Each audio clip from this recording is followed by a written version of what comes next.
yellitare min keɓat kam sobo leydi ko minen dendi e oɗo leydi onon gadimen arde ɗo en leydi ko leydi mon kono Allah addimen ɗo en o rendinimen e diine amen diine goto diine l'islam so min gummima subaka law min kuccat ko funnangue foof ala e meɗen sowona juulde ɗum eɗen poti wiide Allah jarama yo Allah yoɓan amen moƴƴere min mbaɗa e hakkille goto amen foof ala ko wawi waɗede sowona so goto amen fof waɗi junngo makko e junngo goɗɗo nder Mauritanie amen yaara yeeso so min mbaɗani ɗum min mbawata yaade yeeso ko ɗum jiɗmi wiide ɗum noon laamu wonko foti wadde ɓiɓɓe leydi wonko ɓe foti wadde laamu oɗon gandi Mauritanie ene jogui ngaalu kewɗo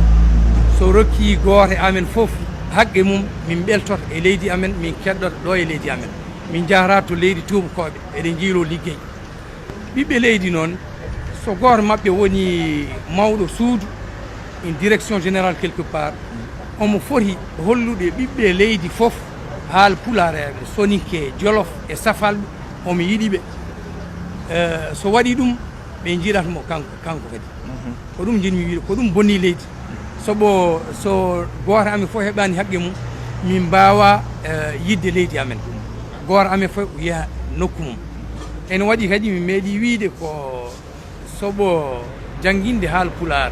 janguinde wolof e soninke